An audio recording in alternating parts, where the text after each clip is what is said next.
So you can see it was successfully submitted. So we're about to receive our UEI. Boom. What is that, like 3 minutes in?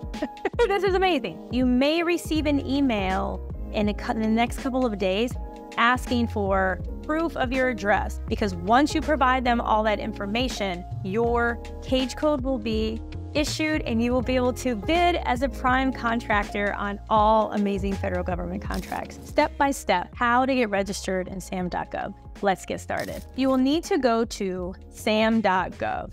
You can click Get Started and it provides a brief overview of all of the different steps. First thing, you are going to need to log in. If this is your first time ever going to a page like this, go to create an account. You can enter in any email. It does not have to be at your business name or your domain. It can be at Gmail, Yahoo, Outlook, Hotmail, etc. Just make sure it's an email that you have access to, and they will ask you for a form of ID and a phone number. So make sure you have access to all of these because you will see as we progress on. I have an account, so I'm signing in, and it's asking to send a text message. That is why you are asked to give them your phone number, because it has the 2-factor security on it. So I'm looking down at my phone to retrieve the text. So it's 075532. You click submit. I clicked in my workspaces. Once you've completed all of the steps, your business will show under active registration. You're going to want to click Get Started. Create a new entity. You want to do business directly with the United States government, federal government, to bid on federal procurement as a prime contractor. Go to Next. Primary source, federal government. They're asking some of these detailed questions so they can later analyze the data and attribute, oh, it's Apex, it's tribal. Let's just keep it simple, keep it moving. You're here to win government contracts, and it's required to register. Are you registering a government entity? The answer for most of you should be no, unless you work for a government entity in which they've asked you to register. Otherwise, no, and you need a physical address. This is vital. You must have a physical address where you can meet people, be it your home, apartment, condo, townhouse, trailer, whatever, office. It must be physical. Do you already have a cage code? No, if you're registering for the first time. And then they're providing you a summary. If you're the type where you're really into detailed information, click Download Guide, and you will find this 18-page PDF that kind of walks you through all of this information. You're welcome to review it, to print it, take a look if you so desire. Next, they're just showing you these are the steps that you're going to go through. If your business is located outside of the United States, you must go here. You can still be a government contractor, but you must click that link. In order to complete the following sections, please pull up the IRS issued document, because you're going to need to pull the information exactly as it appears. If there's a typo, that's fine. You need to enter it exactly as it appears, and you will see why in a moment. So I'm just cutting and pasting the information, putting in the zip code. It should automatically populate the city and state. Right now, it's starting to go through all of the data to see if it's able to locate your business. And it says you are about to validate your entity. And it says, before you get started, make sure you can officially document your entity's legal business name, physical address, the year you started for non-US national identifier, country or state of incorporation if applicable. So take all the time that you need to obtain the information and then press next. So it's further looking through all of the information to see if any of these businesses match your business. For any of you where maybe your business is super new, it may not appear. That's okay, don't panic. You just have to complete a few extra steps. For those of you where you have a business, you've paid your corporation fees, maybe you have a business license, you should pop up. So you notice, I recognize my entity in the legal entities list. So you click here. And again, if you don't, then you click, I do not. So We recognize it. It's right there. Moving on. Are all of your entity details correct? Yes, they are. If for some reason they are incorrect, you can update them there. But you notice they're not asking if there's typos. They're just asking about certain elements of that entity. So what year were you incorporated? I mean, I remember a lot of things, but some things I don't exactly remember. So it's 2023. So that's why it's key to have that IRS document. You put the state in which you were incorporated, not the state where you're currently living or where your address is, where you were incorporated. So 2023, Florida, click next. If you want to be included in the public search, that means your information will show up on the dynamic small business search. Otherwise, just unclick it if you don't want it there. I like to include it because if anyone ever wants to partner, if agencies are seeking a firm like mine, I want to be included. And it says here that you are authorized to conduct transactions. Due to fraudulent behaviors in the past, they've asked and will continue to ask questions similar to this. So we're about to receive our UEI. Boom. What is that, like 3 minutes in? This is amazing. So we have our UEI. This is perfect. Now, what you can do is you can pause right here and come back later, or you can continue on so that you're one step closer to getting your cage code. And that's what you need to be a prime contractor. In case any of you are new here, my name is Dr. Kizzy Parks. I've been awarded over $15 million in federal government contracts. And so we're going to continue on. Now they're starting to ask you more detailed questions. This section can seem tedious, but I promise you, you're going to get through this and you're going to be like, oh man, that was easy. Kizzy's hair is popping. This is easy. What is your relationship with this entity? I am an employee or officer. If you're the owner, employee, yes.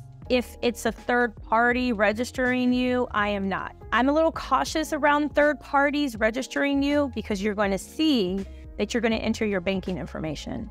And so you want to be really careful as far as who has access to this. So I certify, I'm an employee, continuing on. Now you've noticed the screen has changed. We're in a completely different kind of level here per se. So we're going to click continue. So it's asking about your business information, the entity start date. Go right back to that IRS document, 4/10/2023. You'll also notice pop-ups that appear on the screen. So if you want more information, you can take a look at those. 4/10/23. Fiscal year, it's 12/24. The fiscal year end close date. This is December 24. Let's see. I'm going to see if I can leave those blank. We have the physical address there, the mailing address. You can have a completely different mailing address if you want. I just use the same. Forgot backslashes. Okay, terrific. Now they're asking you, do you have a tax ID or Social Security? Some of you who are sole proprietors, you may be using your Social Security number. And you simply copy and paste it from your tax ID form. Okay, well that didn't work. Cut out the part and cut and paste it. Taxpayer name. I'm going to put the name that they have here, Kizzy Marie Parks. Taxpayer address.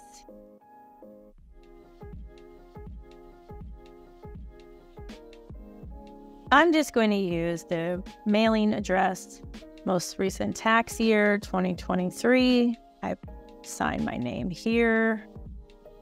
Now it's going to send a password. This has been sent to my email. That's why it's super important that you have access to your email address. So I'm pulling that up right now. It is 434501. Okay. It said I have an error, probably because I put the period after doctor. That's okay. I'm going to send another password code. And I prefer being more safe than sorry. I feel really bad for those businesses where someone fraudulently gained access and changed the banking information. That is terrible. So I'm grateful for these extra steps.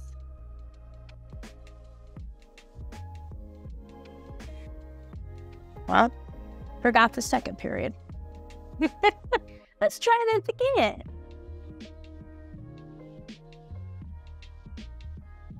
Terrific. Does another entity own or control the entity you are registering? The answer is no. If you want to know what they mean by an immediate owner, you can click there, but no. And you can see that there. Are you successor or predecessor? No. You see more information. Country of incorporation, United States. State of incorporation, Florida. I'm putting not applicable for security, doesn't apply. Does your entity qualify as one of the following? No. If you are one of these, choose wisely. If you're not, then don't select. Again, if you are a DOT certified DBE, select it. If not, no. I am not tribal. Now it's asking, do any of these organization factors apply? So this is an LLC. So it's asking which of these applies. I am a corporate entity, not tax exempt. You only select tax exempt if you are registering a tax exempt nonprofit. Otherwise, not tax exempt. Or profit organization. We're here about making money, doing business with the government, being a prime contractor. You can self-select any of these.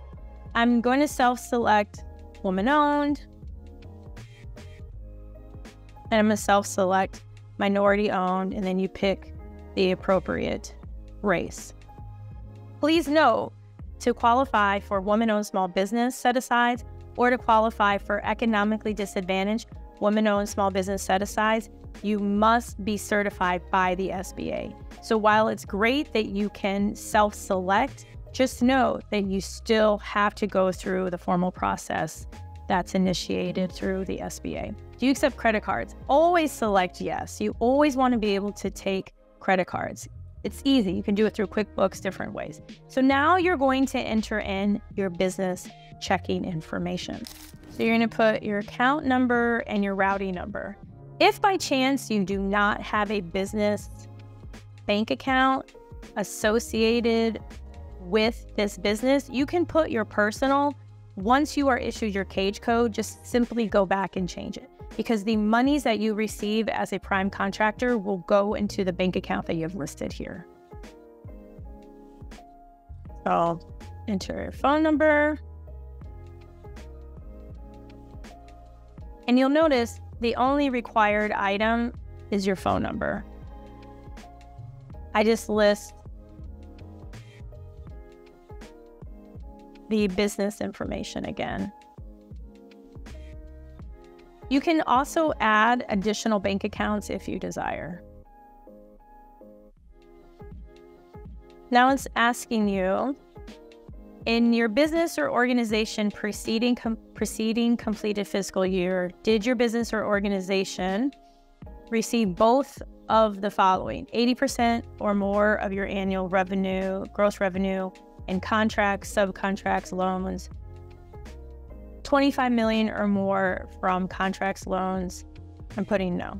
Because remember, they're asking, did you receive both? Okay. Are you applying for a federal grant opportunity? I am not. And if you are, it's letting you know that there are some additional screening questions for you. This provides a summary of everything that we've entered. Feel free to go through. If you need to make any corrections, you simply click the edit button.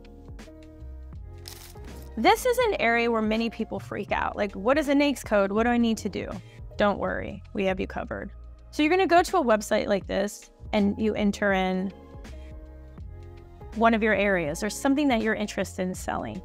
Don't get caught up on the NAICS code. You can add these later. You can have 500 NAICS codes if you want. Okay, I don't know about 500, but hold on. You can have, the system will allow. So you can always add a NAICS code. In order to get your cage code, you just need to add something. So just add one or two. You click search, you add it, mark it as your primary, keep it moving. We want to make this as easy as possible, because once you get the cage code, then you can go back. but you want to make sure you get through all of this. Annual receipts, I usually put $1. I put 0, save, and continue. Do you wish to enter EDI? No, there's nothing that doesn't apply. Do you want to be included? If you want to be included, click yes. I'm clicking no. This is not really an area that we're interested in. Provides an additional summary. You are more than welcome to add additional people here if you so desire. I'm not going to add anyone else. They're asking on number 2, do you have other plants, facilities at different addresses? No. For products designated by the EAP, does the percentage of recovered material meet or exceed? I will provide specific information because you never know. You may bid on something where it requires that, but who knows? Okay, so they are asking that I add a person. One thing about Sam.gov is they're constantly altering this platform. So it may change within days, it can change within months, but the core remains the same. So I just added myself. Okay, save and continue. Do we want to be considered for labor surplus area concern? No. You can click there to read all about it. Are we owned or controlled by a common parent? No. There is not an active exclusion, which is good. An active exclusion means you can't bid on government contracts.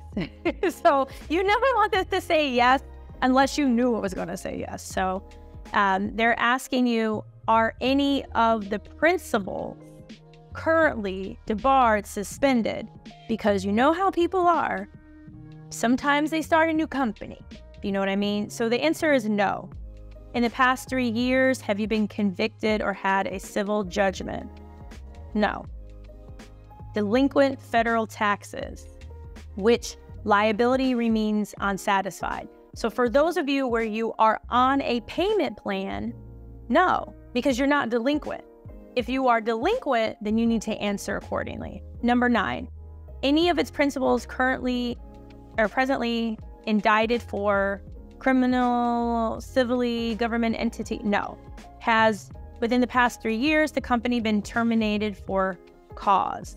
No. Often the government will terminate for convenience because they know if they terminate for cause, it can cause a lot of issues for you as a government contractor. Please provide the name and unique of everyone in the HubZone joint venture. None. Okay. Does the organization provide any data to the government that qualifies as limited rights data? I'm just going to put, we will provide. Well, that box popped up really largely. So based on the NAICS code that I provided and the information I provided, I am considered a small business. What that means is based on their definition of annual receipts, usually it's between 3 and 5 years. As long as your business is doing less than $34 million a year in that NAICS code, you are considered small. I know it may seem like a humongous number, but in reality, that's only a few contracts. They are asking, question, are you a disadvantaged small business? So yes, it says it here. It all makes sense. Do we provide end products that are listed on the list of? No. Have we had contracts subject to? No. Are any end products? No. This is a completely different business, and I created this business for property management purposes. But in order to show you step by step how to register in Sam.gov, I have to use a business that has a tax ID. I'm actually going to change that to vendor will provide. Have we complied with all the reports? I mean, I'm going to type yes because we've never had to submit any. That's why I'm going to do that. Has on file, has not had previous contracts. So I'll click that. For 25, 26, provide maintenance, calibration, will provide. Okay, save and continue. Do we provide services as described? I'm just going to put vendor will provide information with specific offers just because when I clicked the link, it kind of bounced all around. And this is a safe answer because if one of these FAR, Federal Acquisition Regulations or Federal Acquisition Rules, they apply to the scenario, you'll be able to address it then. Inverted domestic, no. So no. Unpaid federal tax liability, no. Have you been convicted of a felony in the past 24 months? So I'm asked a lot. I'm a felon. Can I do government contracting? I mean, that answer is it depends. So no. Did we receive 7.5 million or more in federal contracts during the prior year? No. Because, as I said, this business was created for my real estate. Okay. Covered telecommunications? No. No. We're getting there. We're getting closer. Okay. It said that you did not select any of these. So the next part is not applicable. Yay. Do we wish to bid on or currently hold any DoD issued or DoD funded contracts? Yes. Department of Defense. Anticipate supplies will be transported by sea. I mean, I would say no, not that I can think of. Even if I sold a product, I think it might be mailed. I'm not sure. But I'm just going to type no, because again, you can go back after you get a cage code and alter any of these. Represents the prices are based on the wages or materials established and controlled by foreign government. No. Controlled by foreign government. No. Foreign entity. No. Foreign entity. Offering commercial satellite. No. No. Employing severely disabled. We are not. Oh, and compliance. Yes, we are. Okay. Perfect. Hey, red. Moving on. Do we wish to apply for a federal financial assistance program?